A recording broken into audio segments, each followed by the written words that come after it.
Hello and welcome to Organic video podcast. I'm Frederik. I'm a crop consultant here at Organic.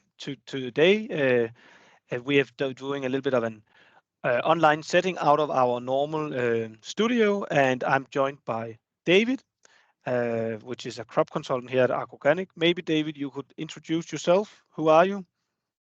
Yes, of course. Yeah, but I'm David, and I'm also working together with Frederik in Organic as an advisor. So yes, yeah. Brilliant. And today, David, he will introduce us for the how to get started here in the spring, how to get good to get ahead with the fertilizer and how to approach this fertilizer situation in our cereal crops. And I know David he has prepared a few bullet points for us. So maybe David, if you share the screen and talk us through. I think we could just start to talk about the wheat or the cereals, and probably many of you already have give the first application of fertilizer for your winter crops. Especially wheat needed early to keep the tillers and to get a good start in the wheat. And normally we recommend to give around this 100 N in the first application, together with some sulfate, of course. And it's I want today to talk about this sulfate, why it's important and so on. It is important to get the sulfate out because to get an uptake of the N amount, you must give some sulfate. And we actually see many of our farmers we are advising that they have they forget this sometimes, and we have to take care about that to give, as it's written here, 10% of the N amount in sulfate. Yes, and it needs to go out early together with the early nitrogen, actually. Yeah, it is good if we can get it out early together with, as I said, the first application together with P and K and some amount of N.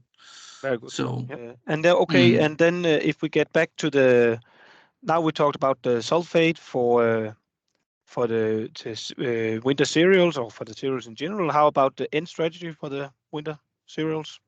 Yeah, but many places, especially in Baltikum, we can see that the winter have been tough this winter or last winter. So a lot of the wheat, especially the wheat, are pushed back, and we must give a quite high N amount to ensure that it get a good start,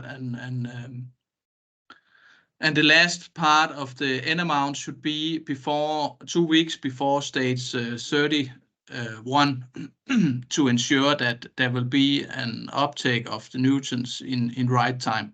Yeah, I think it's an important point to highlight is, as you say, Dave, that it's very important that we need to have at least 10 days, ideally 2 weeks from we apply fertilizer to we think we need the fertilizer, because it's not, we cannot be sure that it's readily available for the plant to take up by the day of application. And that's very important to be aware of that you need at least 10, ideally 14 days from a time of application until you're sure it's available for your crop. Yeah. So normally we see this dry springs later when we come later through the season. So early out with the N amount, or you have already bring the first application out, and the second application for the yield for the N for the yield should be 2 weeks before stage 31. Yeah. The sulfate is a little bit the same story as in the winter cereals, but for the oilseed rape, we must give this 20% of the N amount in spring. If you have give a part in autumn, you cannot. We cannot. So there will be a risk that after the winter and the rain we have got, that it have gone through the soil and wash it out. So S must be given in the spring, early spring, and here we have this 20% of the N amount for the oilseed braid. and this is important to get it out early.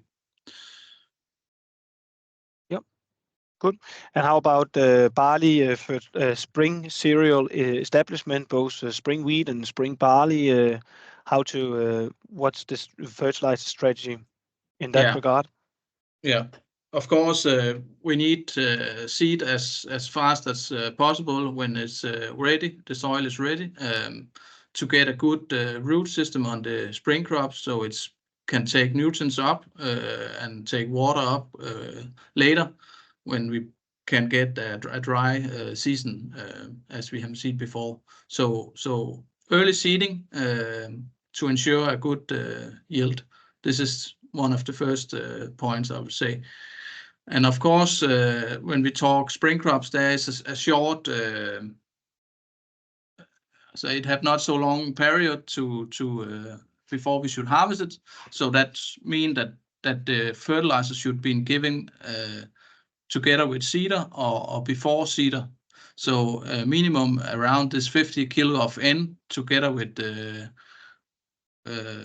seeder, and then you can choose to place it or to put it together with the second disc, not the seed disc, but the fertilizer disc. But if we talk barley, especially spring barley, is really sensitive against missing phosphor. And as this showing this figure on right side, is that that phosphor is quite immobile in the soil, and we have to take that in mind when we talk phosphor. So if you have possibility, then place it together with the seed in the same disc as the seed. So so you will have a good phosphor usage. Yeah. You will get value for your buck. You will actually get an opportunity to harvest the phosphor you apply actually by putting it right next to the seed. Yeah, as the figure shows that it's not moving a lot, 2 to 4 millimeters, you can say so it's really important. How to decide how much N you should give the barley? It depends about your yield history on the field, not on the farm, but on each field. Yes. Then you have a good idea to how much you have to give. And we also know that if we have before the barley have a cover crop, a good established early cover crop established in August or maybe July even, then it had uptake some nutrients and N, and we can see we have tried take some samples and so on before on the cover crops, and we have seen that it had uptaken around 200 kilo of N. So this is of course a really good early established cover crop, but it's not unnormal to see that it is around 100 kilo of N it had uptake. If you have that good cover crop, such good cover crop with uptaking 100 N, then you have around 30 kilo of N left in the soil for spring. So this you can minus from your planted amount of N. Well, thank you very much for highlighting these fertilizer plans and what we should be aware of, here for a good spring. So David, thank you for tuning into this Agrorganic video podcast. So thank you very much. I'm Frederik, and you have been listening to the Agrorganic podcast. Here at Agrorganic, we change farming for good. See you another time. Bye bye.